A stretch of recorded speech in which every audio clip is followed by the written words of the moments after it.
It's tier list time again. Time for another Lord of the Rings to card game player card breakdown. Today we're going to do the Lord of the Rings, the Two Towers Saga Expansion. This continues directly from the Fellowship of the Ring tier list that we did a couple months ago. As in the Fellowship of the Ring video, I am not going to be covering any of the Fellowship Sphere player cards here, and I'm not going to be covering any of the boons or treasures or campaign cards or anything like that, because those are really kind of their own thing. You can't use them across the board like you can the regular player cards of the main four spheres. We have 23 cards to talk about today. We're going to start with Faramir.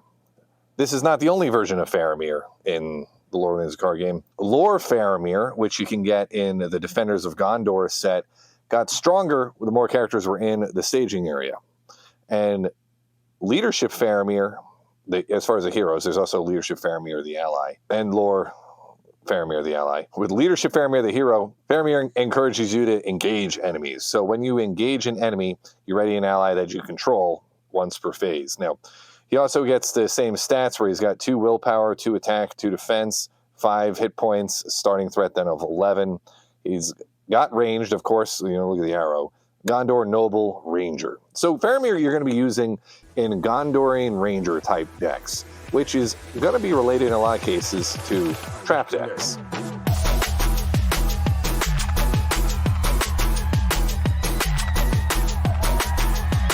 Although Faramir's ability doesn't do that much with trap decks. Trap decks are really about trapping enemies and making them weak, usually when they're in the staging area. Ironically, better with the other version of Faramir. When you're running Gondorian Ranger decks, you're going to be at a bit of a willpower dearth because there aren't any Gondorian Rangers that can really crank out more than 2 willpower. So Faramir is one of the stronger ones. But as a result, also, when you're using Faramir, you're probably going to be using Corset Gandalf to give you little questing boosts from time to time. Figuring that Gandalf gets to participate in your trap deck, which is actually the number one spot where I think Faramir's ability comes into play. So if you play Corset Gandalf, which is arguably the best game in all of Lord of the Rings card game, and he's available with anybody that has any starter set, so you really can't even play the game without him, you're usually going to use Gandalf to quest with his willpower of 4. If you have Faramir, you can then ready Gandalf for free if you engage an enemy, and then he can either attack or defend. So he basically takes one of the best cards of the game and makes him even stronger. Also, being part of leadership, you have access to sneak attack as well as Gandalf. So he's kind of like a Gandalf buddy. In the movies, for sure, Gandalf had a much more positive opinion of Faramir. So that much makes sense. Faramir is in the B tier because of that. He goes well also with the Dunedain decks where you want to be engaging other characters.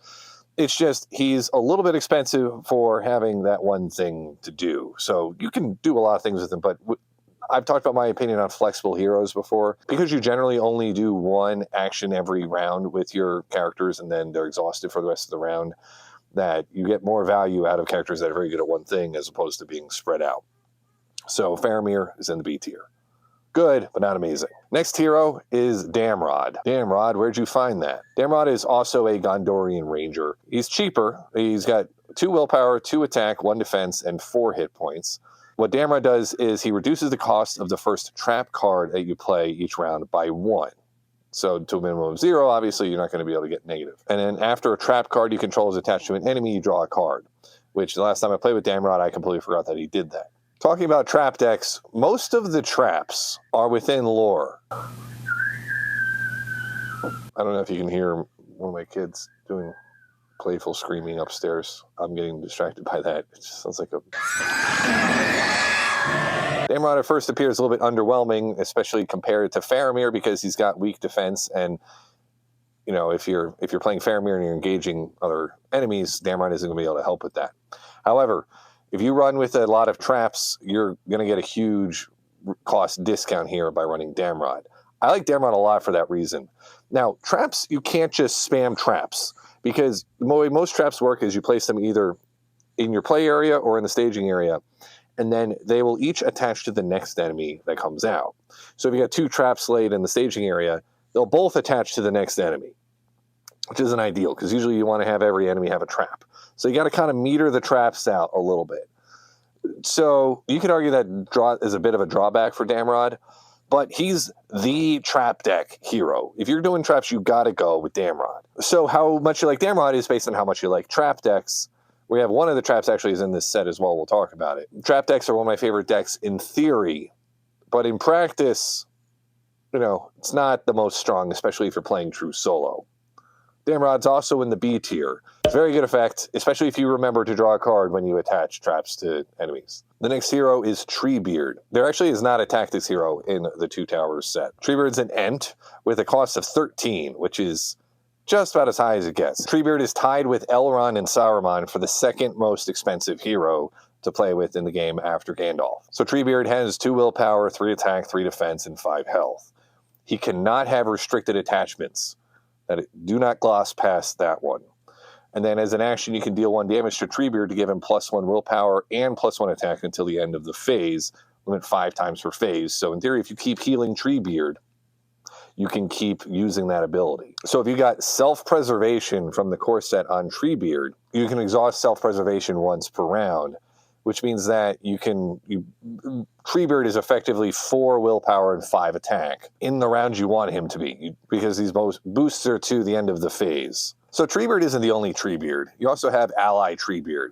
An Ally Treebeard is very good. Ally Treebeard functions as an ally that collects resources like a hero, which can be another way to speed up your building up of Ent decks. And getting a lot of resources in play for Ent decks is important, because with Ents, you'll see all the Ent allies enter play exhausted. So you lose a turn there. So getting more Ents out there and paid for quickly is necessary, because you got to wait for them anyway. So you need that to have more Ents to make up for the fact that you're waiting. Treebeard is a beefy defender, but he's in a bit of a weird spot because his boost doesn't help his defense. His boost helps his willpower and his attack. For Ents, he does give direct access to Welling Hall Preserver. Welling Hall Preserver actually heals an Ent character every turn, so for every Welling Hall Preserver, you get 1 free healing per turn, which is very important for Ents, because actually a lot of Ent abilities have you taking damage. So Treebeard, even without self-preservation, can kind of maintain himself. He's in the right sphere for healing. But if you want to use him more than once, you're going to need something like Unexpected Courage to use him multiple times in a round. Treebeard also can't take a Burning Brand, which, while you can't get a Burning Brand in any of the revised sets or the repackaged sets for Lord of the Rings, a card game, those with older collections have that, and it's a great card for canceling shadow effects, but it's restricted, so it can't go on an Ent. But ultimately, for me, Treebeard, it comes down to the fact that I think Ally Treebeard is better. If you want to get your Ents moving, getting that 4th hero effectively, or the 4th resource generator in there, is more important. And get that rating effect is also very good, although there actually are other cards you can use too to get strong attacks together for Ents. So Treebeard, Hero Treebeard is in the C tier. If not for Ally Treebeard, I would probably put him up in the B tier. And the last hero is Theoden, specifically Spirit Theoden. Theoden's got a threat cost of 12 with willpower 2, attack of 3, defense 2, and hit points of 4. He's a noble Rohan warrior with Sentinel, which is interesting. I don't really use it that much with Theoden, but thematically that makes sense. And Theoden allows you to reduce the cost of the first Rohan ally you play from your hand each round by 1. Now, first off, I'll say Theoden, Spirit Theoden is my preferred version of Theoden. Tactics Theoden, which came in the Morgul Veil, gives +1 willpower to every tactics hero that you have, which pushes you towards going mono tactics, but at the same time, if you're doing mono tactics, I guess you might want willpower if you're playing solo, but otherwise you're probably not using willpower that much. It's just kind of like getting better at something you're bad at. Spirit Theoden, though, I think is a perfect fit for Rohan. So Rohan decks rely on not only having a lot of allies, but allies coming in and out of play. So having a 1 cost savings on the first ally is almost as good as getting 1 resource per turn. It's not as good, but it's almost as good. Theoden also comes with some special attachments that we're going to talk about in a little bit. Spoiler, we're talking Snowmane and Herogrim. This means that Theoden, without saying exactly what those cards do, you get to use Theoden multiple times in a turn, typically, and he will be very strong. I talked a bit before about how balanced heroes, or balanced characters in general, aren't as useful usually because you only get to do 1 thing per turn. Well, Theoden gets around that, so you can quest with him, and because of his attachments, you're probably attacking with him, and you're attacking with him for a lot as well. Plus, you can do a little bit of defense. Theoden is in the A tier. Not quite in the S tier, because he needs those attachments to get super powerful. But Spirit Theoden is excellent. Also, Spirit is the main sphere for Rohan. Rohan doesn't use lore. Rohan is heavily featured in Spirit and to a lesser extent Tactics. And Spirit and Tactics are really the Rohan spheres with a little bit of leadership sprinkled in there.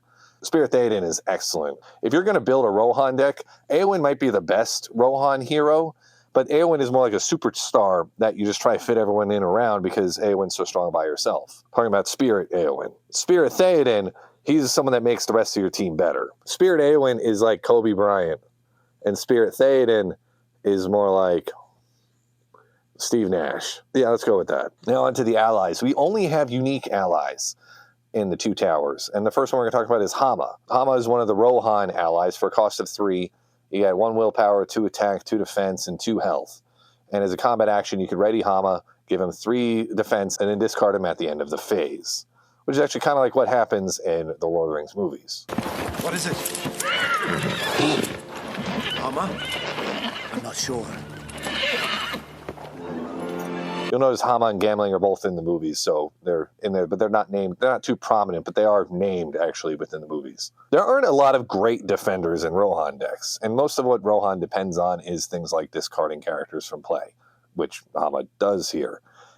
But Hama getting 2 defenses in a turn, so what you do is you defend with Hama, and then assuming he survives the first defense, hopefully against like a weaker enemy, use him for his super strong defense where he just sacrifices himself and then leaves no matter how much defense he does. And if he gets destroyed, it doesn't matter because he's getting discarded anyway. So Hama's very strong. He's a little bit pricey, but most defensive cards in the Lords of the Card game are pricey. He has 2 attack, and that can be nice because when you go into the combat phase, you may or may not need him to be a defender. The only real Rohan defender as far as heroes is concerned, is Fastrid, who you can get in the Riders of Rohan starter deck. So it's possible that you have a team that goes out there and you don't need Hama to defend every turn. You can potentially use him to attack instead until you really need that big defense. But a 5 defense with 2 health, he could, in theory, defend against some of the stronger attackers in the game. Just as a Hill Troll, for example, with that 5 and the 2 health, you just defend against all 6 without any excess threat being applied to you from with any threat being applied to you from excess damage. And the fact that he gets discarded isn't the worst thing either, because a lot of other characters will trigger off of that. As a result, Hama's in the A tier. Barely in the A tier, though, like A-. I also like Hama a lot as a character. What is your name? Hallis, son of Hama. We have another Rohan ally, that's Gamling, related to Hama.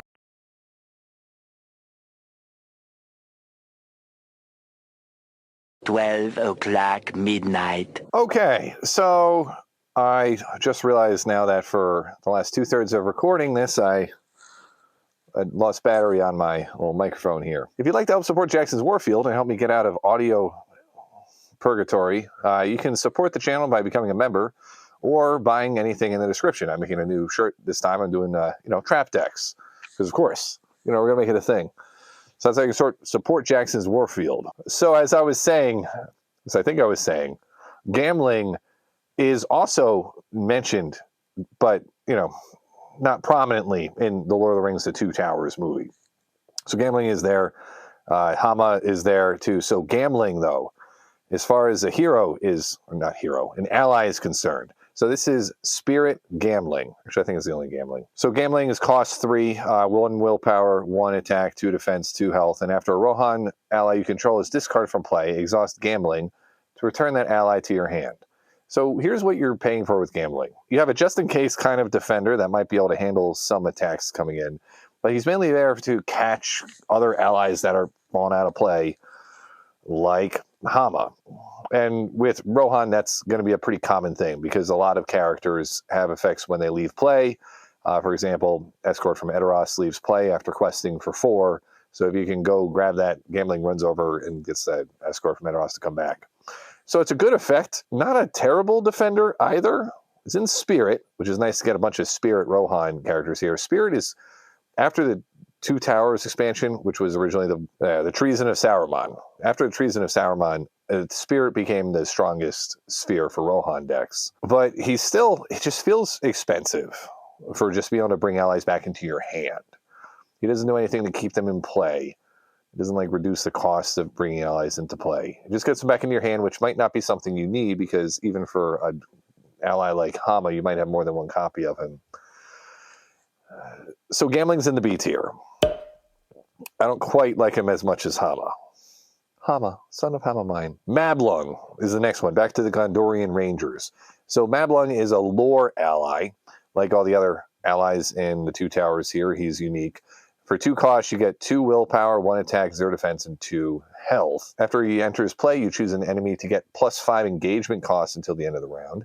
And then you may engage that enemy or return it to the staging area. So you could get rid of an enemy that's in front of you and keep it away for a round because of the extra engagement cost, or engage an enemy. And that's actually the way I usually use Mablung. When you play him during the planning phase, you can then pick an enemy out of the staging area, and you don't have to face it in questing. You don't have to face their threat, where normally you would face their threat and then possibly engage them after.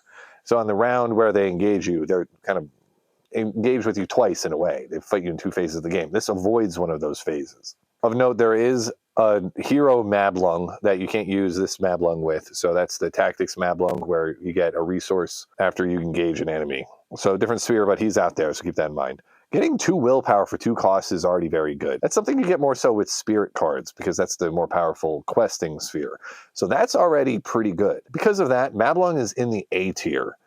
I'm always very relieved to have Mablung out there whenever I'm trying some sort of ranger deck or trap deck or anything like that, because you usually don't have a lot of characters with that much willpower. Like I was saying before, you're very often dependent on like dropping Gandalf into play randomly to get over the hump when it comes to questing. So having 2 cost, 2 lore resources for 2 willpower, it's great. Mablung's in the A tier. Next ally is Quick Beam. Quick Beam is one of the Ents, one of the unique Ents. So Quick Beam is cost 2, also 2 willpower, so we already know that's good. 3 attack, 1 defense, and 3 health. And has the usual restrictions for Ents, cannot have restricted attachments and must enter play exhausted. But Quick Beam, after you play Quick Beam, you can damage him to ready him. So he's quicker than other Ents. Quick Beam also has a hero version that some people may have access to.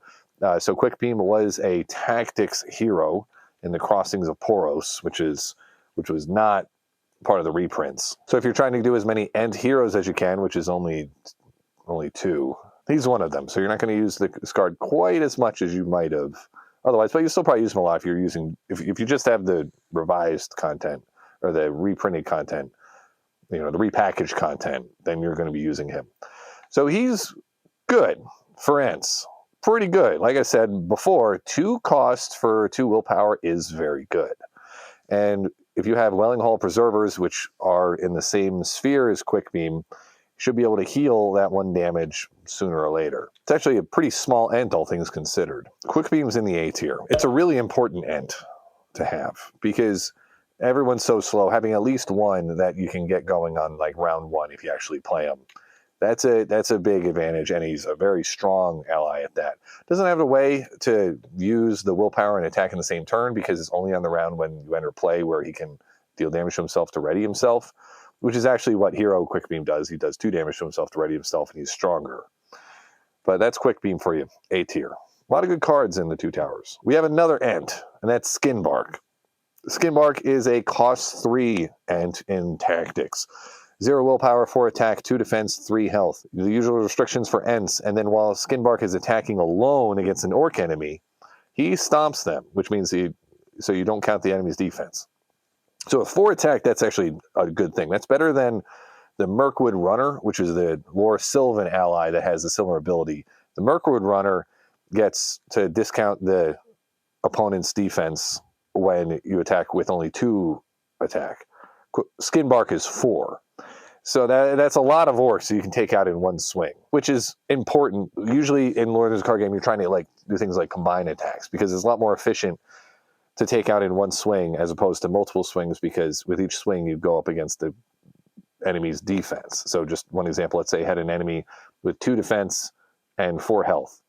That's either 1 attack of 6 and they're out of there, or that's 4 attacks of 3, because you only do 1 damage each time. That's why it's important. That's why you usually combine attacks. So if you're forcing yourself to attack alone, got to be a good number, and 4 is a pretty good number. The lack of willpower is typical for tactics.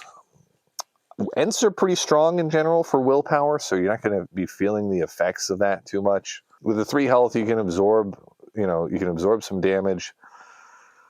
Skinbark is in the B tier. For as useful as that is, maybe this is because I'm a solo player and I'm not usually in situations where I'm engaged with a lot of enemies. I'm usually able to keep it to like 1 or 2.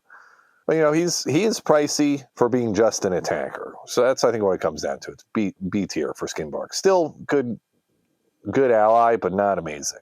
But definitely one you want to include if you're going with an Ent deck. Now, Legolas. Legolas, this is Tactics Ally Legolas, not to be confused with Tactics Hero Legolas. For a cost of 4, you get the typical 1 willpower, 3 attack, and 1 defense you get with Legolas, although you get only 3 health because he's the ally form. Legolas is ranged, he's a Sylvan warrior, and then after Legolas participates in an attack that destroys an enemy, draw 1 card. Similar to Hero Legolas from the core set, where you get to place 2 progress on the active quest. So drawing a card, you could argue in some cases, is better than placing 2 progress on the quest. The card could be anything. The mystery box could be anything. It could even be 2 progress on the quest. Drawing cards is actually going to be more useful early in a game, whereas putting progress on the quest might be more useful later in the game, as you kind of have your board state and you're trying to finish things off. Now, that's the one downside, I think, with Legolas here, is because he costs 4. You're not going to be able to get him in there on turn 1, unless you're doing mono tactics and do some crazy things. So you're not getting him in there turn 1. Realistically, you're not getting him in there until probably like turn 4 or 5 at the earliest. So the value of the card draw kind of drops off a little bit. Ally Legolas also comes with a card we're not going to talk about right now, but we'll talk about a little bit, which is his mount, his horse, Arid. Not Arod, Arid. And Arid compounds the impact of when he, Legolas destroys something, he gets something good. Legolas is in the A tier. The only thing, honestly, I'm not maybe speaking super highly about him so far, but the only thing to stop him from being, honestly, like an S tier ally is that weird timing thing. Legolas can actually take the Bow of the Galadrim attachment, which can give him +2 attack when he's attacking characters not engaged with you and attack for 5. It's not hard to take characters out with Legolas and actually have him participate in attacks that destroy enemies. With 3 attack, that's going to be happening a decent amount. You can't attach Blade of Gondolin to him like you can the hero, but he's still very good for an ally is what he does for you. It's much more flexible than, for example, Haldir, the ally for cost of 4, who is kind of a jack-of-all-trades, master-of-none ally. So Legolas is in the A tier. And, of course, we have Gimli, because, Legolas and Gimli got to come together. Although this isn't they're not really paired up like the buddy cop pairing you have with Spirit Legolas and Leadership Gimli, the hero. But anyway, so Leadership Gimli, the ally, costs 4, there's 2 willpower, 2 attack, 2 defense, just like the hero Gimli, 3 health, Sentinel, and then after an enemy is revealed from the encounter deck, you ready Gimli. So Gimli is also expensive like Legolas, although Gimli coming from Leadership means you're a little bit more okay. Yeah, all right, good man, it's still working. You're a little bit more okay spending a lot for him. Compare him to Longbeard Orcslayer from the core set, he's so much better. What you're going to do with Gimli on a turn is you're going to quest with him for 2. You might be getting a boost from Dying Ironfoot, making him quest for 3. And then if an enemy is revealed, which is going to happen up to like half the time, depending on the scenario, you ready Gimli. So you actually get to use his attack or his defense. And you could even potentially equip him with, I think, like the round shield from Ered Mithrin can go on allies. So you can get a lot of usage out of him. So Gimli is very good. Gimli's S tier. Gimli, this might be the best version of Gimli, just because he's so useful. You want to get him into play as soon as you can. And then it's like you got 2 strong allies out there. It just dwarfs the impact of other allies. The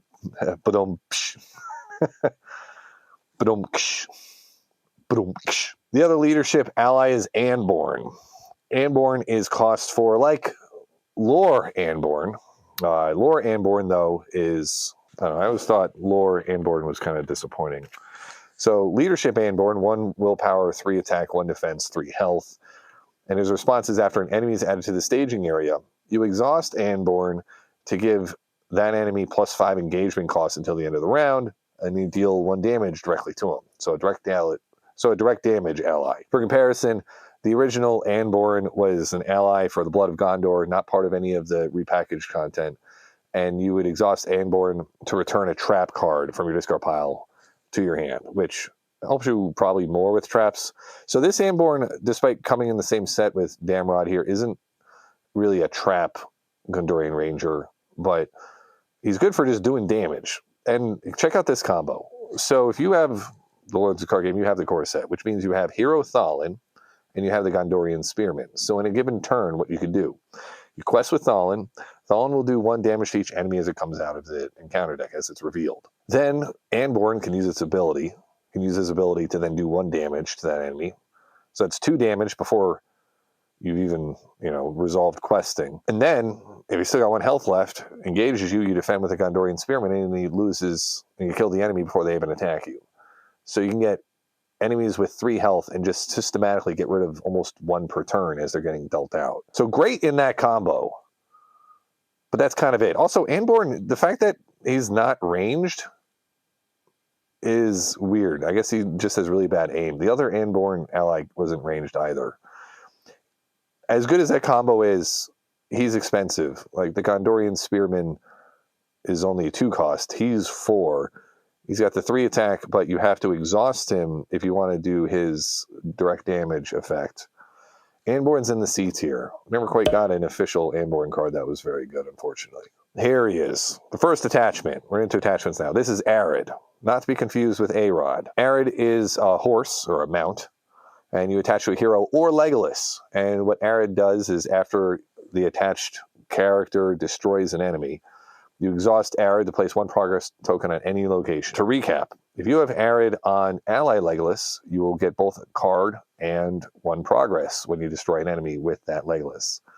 If you put him on hero tactics Legolas that everyone has, you get 2 progress on the main quest, plus another 1 on any location.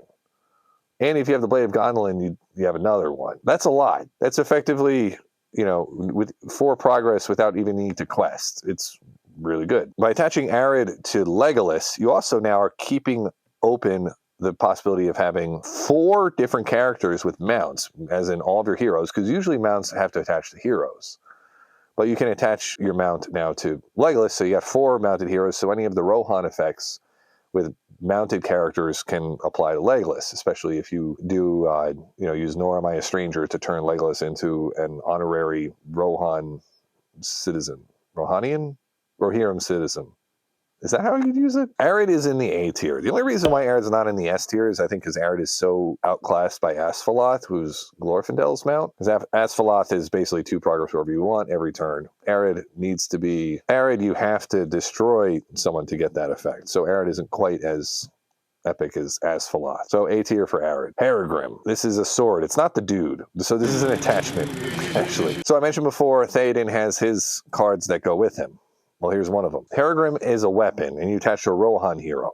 It's restricted, but you reduce the cost from 3 down to 2 to play Peregrim on Theoden. And then after the hero, which is usually going to be Theoden, is declared as an attacker, you exhaust Peregrim to add the hero's willpower to their attack. So for Theoden, this is a 2-cost attachment for +2 attack, which is very efficient. In theory, you could also attach Peregrim to someone besides Theoden and get even more of a bonus. So you could attach Peregrim to Eowyn, for example, and get +4 attack. So we get an attack of 5 with Eowyn, which is an interesting way to use Eowyn, but I don't see any problem with it. It's just a little bit more expensive to do so. It's interesting because I usually build decks where if a card is designed kind of for someone or is stronger with that character, if I don't have that character, I usually won't even look at the card because, you have a lot of decisions to make when you're building a deck. Peregrim, because he's just for Theoden, but the fact that Theoden is pretty good, Peregrim is also an A-tier card. It's an auto-include if you include Spirit Theoden,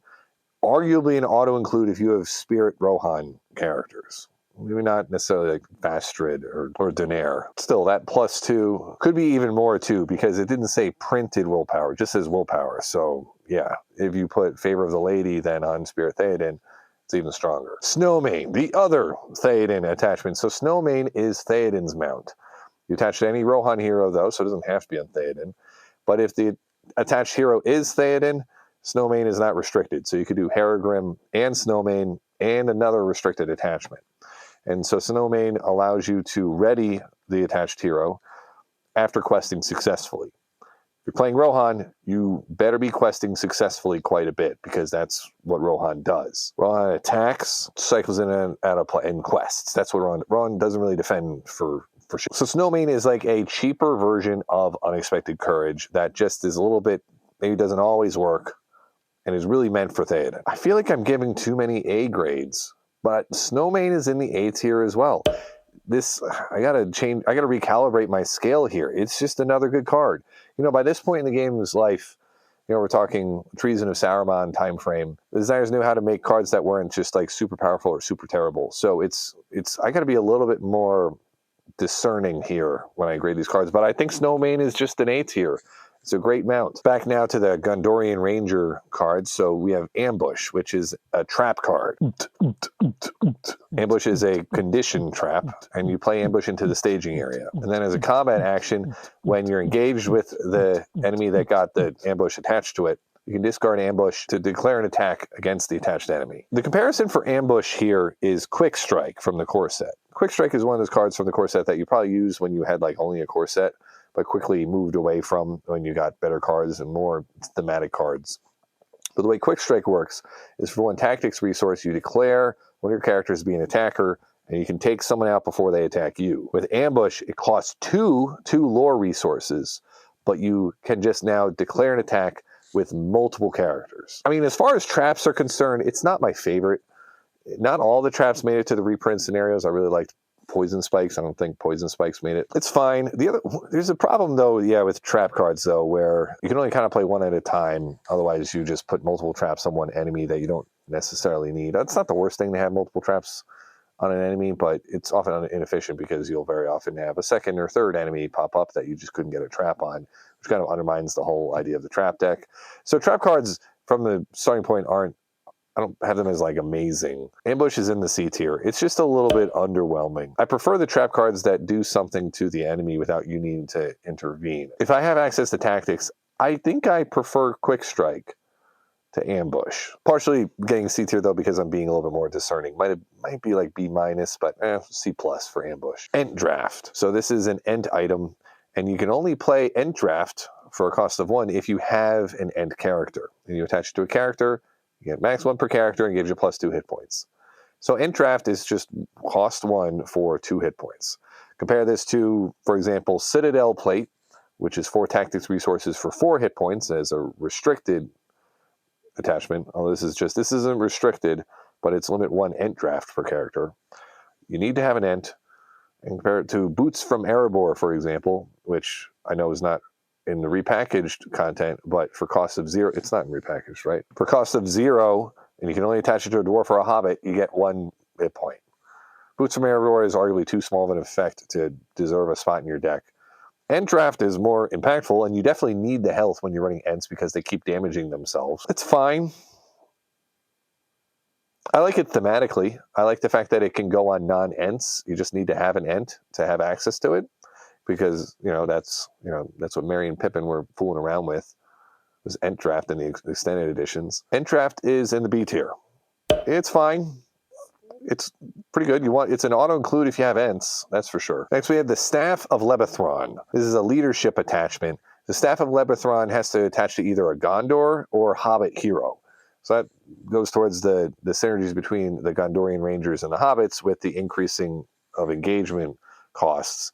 Using the staff is also a good way, way they work together. So the response is, after the attached hero exhausts to defend an attack from an enemy with an engagement cost higher than your threat, you can exhaust the staff to discard a shadow card from that enemy. So it's shadow cancellation if you're in the enemies at higher threat situation. Compared to the other shadow cancellation, so you have Hasty Stroke, which is an as-needed cost 1 spirit resource to cancel a shadow effect. You have a Burning Brand in lore, which is difficult to get because it was not in the repackaged content.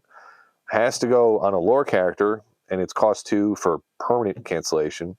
Staff of Lebethron actually is pretty good because if that's your plan, is be playing with low threat, then it's a shadow cancellation card. I did a playthrough not too long ago on Shadow of the Past, and I had this card, and in my Hobbit deck, it just, I don't know why, but it just felt like one of the weaker cards, which is odd because it seems on paper like it should be very strong, just because when you're keeping your threat low, shadow effects aren't the biggest problem. One, you're avoiding a lot of attacks, and two, not every card has a shadow effect. Even if they do, they're not always that brutal. But they definitely can be. Even if you're running with a Hobbit deck, you might be faced with something that's kind of brutal. Staff of Levithron is also in the B tier, but like probably like a B plus. Any kind of shadow cancellation like this where it's just buy it once and then you have it, and then you have it, then you have it, then you have it. I think that's good. B plus. Now we have Shadowfax. Shadowfax is Gandalf's mount. Now, if you remember, we had Hero Gandalf in the Fellowship of the Ring. Shadowfax is one more attachment that is just a Gandalf attachment. But thematically, Gandalf gets Shadowfax during the course of the Two Towers. So you attach Shadowfax to Gandalf. Gandalf gets ranged, Sentinel, and is a readying effect. So you exhaust Shadowfax to ready Gandalf. So it costs 3, so it's more expensive than Unexpected Courage. It's sphereless, so you can buy it from multiple spheres. Gandalf, remember though, is cost 14 threat cost. So if you're running with Hero Gandalf, I don't know how many, you might even be only 2 heroes with Hero Gandalf. Probably not, but you might be. So that's kind of a cost problem. You really want things dropping right into play when you play with Gandalf. Range and Sentinel is good for Gandalf because Gandalf is very strong for both attacking and defending. You're not going to use Shadowfax on Ally Gandalf because both versions of Ally Gandalf, both the core set and the Overhill and Underhill Ally Gandalf, have a tendency to leave play, so spending 3 on an attachment on a Gandalf that's going to leave play isn't great. One of the best applications of Shadowfax is when you also have Narya, which you get in the Dream Chaser. Narya is one of the Rings of Power and can be attached to either Círdan the Shipwright or Gandalf.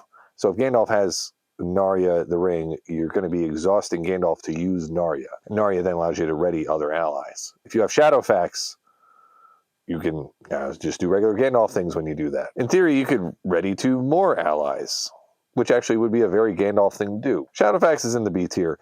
Just the cost of 3 is, I think, too high to be A tier because you also have other options for readying. Gandalf is already a great candidate for Unexpected Courage, assuming you have access to Spirit. Put in the B tier. All right, my microphone just has to make it through 4 more event cards. So we have the leadership event first. Taste it again. So for cost of 1, after a hero you control defends an attack made by an enemy with an engagement cost higher than your threat, you ready that hero and give that hero +2 attack. So you get to defend with someone like Sam. Actually, Sam is usually who would use this with. And then attack for a super strong number. I love the artwork on this card, by the way. Like, look at that. That's awesome. Like, you can hear the spider saying, "It stings! Stings! It stings! It stings!" I actually I forgot to include this card the last time I was playing with Sam Gamgee, but I'll be doing that more because I'm doing a campaign playthrough right now. It's good. The one cost for a one-time rating effect is already fine. You have Cram as a comparison, which is cost 0. You attach it to a hero and then discard it to ready the hero. So cost 1 to ready by itself isn't great, and putting the condition that it has to be after defending is more restriction. But getting the ready and the attack is better. As much as I love the artwork, I think I'm still going to give it just I think it's a C+. You don't want to rely on drawing a card like this and put yourself in a situation where you don't, have other ways to attack an enemy that you just defended against. But it's still a good card to include. If you have Sam Gamgee especially, I think this is a really good card. It's still a C+, very close to B tier. Next we have Helm.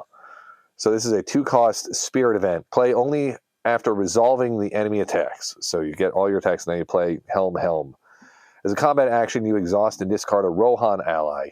Exhaust and discard to choose and discard a non-unique enemy engaged with you. So this card can be very good. If you have a very strong, for example, troll enemy that's not unique, the best case scenario, exhaust and discard a silly little Rohan ally like the Rittermark's Finest to get rid of it. In those cases, it's very good. But that is pretty rare. Now, because you need here to have an ally that is, one, not exhausted.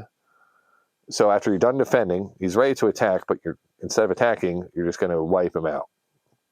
Now, attacking, you don't have to leave play. And also, this is a 2-cost card that you could have used to spend on another ally to go attack with him.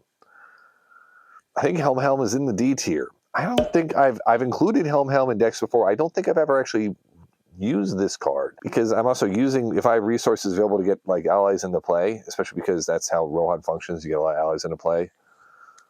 I've never wanted to use this. This is the D tier card. This is the loser of the 2 towers. Well, most likely, we got 2 cards left. Next, we have Entmoot. And Entmoot doesn't happen very often, but when it does, it's cost 0. So this is a lore card. It actually has the Ent trait. And then you play this only if you control at least one Ent character. So an Ent could have an Entmoot by himself, I guess. But you have to control a character. So if you have like ally Treebeard, you have to get Treebeard into play before you can play this. What you do is you search the top 5 cards of your deck and grab all the Ents from those 5 and put them into your hand. That's very good. Again, getting Ent acceleration is important, because the sooner you get the Ents into play, the sooner you get over with their first turn when they're exhausted and still deciding what they're going to do. It's an A tier card. It's an auto-include if you have Ents, especially if you are using Hero Treebeard or Hero Quickbeam, because then you can play it right away. Great card. A tier.